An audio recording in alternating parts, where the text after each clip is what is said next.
Guys കുറച്ചായാലും നമ്മൾ cooking video കിട്ടിട്ട് എന്നാ ഇതാ പിടിച്ചോളി. നമ്മൾ ഇന്ന് ഉണ്ടാക്കാൻ പോകുന്നത് ഒരു സോയാബീൻ റോസ്റ്റ് ആണ് കേട്ടോ. ഞാൻ എന്റെ രീതിയിലാണ് ഉണ്ടാക്കുന്നത്. ഇനിയിപ്പോ ഇങ്ങനെ തന്നെയാണോ ഉണ്ടാക്കാന്ന് എനിക്കറിയില്ല കേട്ടോ. നമുക്ക് ഫസ്റ്റ് സ്റ്റെപ്പിലേക്ക് പോയാലോ. നമുക്ക് ആവശ്യത്തിനുള്ള സോയാബീൻസ് എടുത്തിട്ട് കുറച്ച് നേരം ചൂടുവെള്ളത്തിലിട്ട് വെക്കട്ടെ. ചൂടുവെള്ളത്തിലിട്ട് വെക്കുന്ന വേറെ ഒന്നുമില്ല, വേഗം ആവാൻ വേണ്ടിയിട്ട്. പച്ചവെള്ളത്തിൽ ടൈം എടുക്കും കുതിർന്നിട്ടാണ്. എന്നിട്ട് അത് കുതിർന്ന് കഴിയുമ്പോൾ ഇതുപോലെ പീസ് ആക്കി എടുക്കാട്ടോ. വലിയ സോയാബീൻ ആയതുകൊണ്ടാണ് ഇങ്ങനെ പീസാക്കി എടുത്തത്.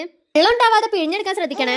അതവിടെ ഇരിക്കട്ടെ, നമുക്ക് ഇതിലേക്കുള്ള മസാല റെഡിയാക്കിയാലോ. മഞ്ഞൾപ്പൊടി ആവശ്യത്തിന്, ചിക്കൻ മസാല ഒരു 2-3 സ്പൂണ്, പിന്നെ ഇഞ്ചി വെളുത്തുള്ളി പേസ്റ്റ്. ഇതാണ് ഞാൻ ഇവിടെ എടുത്തിരിക്കുന്നത്. അതിലേക്ക് ആ സോയാബീൻ നേരത്തെ മാറ്റി വെച്ചതും കൂടി ഇട്ട് കൊടുത്തിട്ട് നന്നായി മിക്സ് ആക്കി എടുക്കാം. ഇനി നമുക്കൊരു പാൻ എടുത്ത് സ്റ്റൗവിലേക്ക് വെച്ചിട്ട് ചൂടായി വരുമ്പോൾ അതിലേക്ക് കുറച്ച് ഓയിൽ ഒഴിച്ചു കൊടുക്കാം കേട്ടോ. അതിലൊന്ന് ചൂടായി വരുമ്പോൾ അതിലേക്ക് നമ്മൾ നേരത്തെ മിക്സ് ചെയ്ത് വെച്ച സോയാബീൻസ് ഇച്ചിരി ഇട്ട് കൊടുത്തിട്ട് ഒന്ന് പൊരിച്ചെടുക്കാം. ഇതുപോലെ ഹാഫ് വേവ് ആക്കി എടുത്താൽ മതിയെ. ഇനി നമുക്ക് അതവിടെ മാറ്റി വെച്ചിട്ട് നമുക്ക് ഇതിലേക്കുള്ള ഗ്രേവിക്കുള്ള പരിപാടി നോക്കിയാലോ.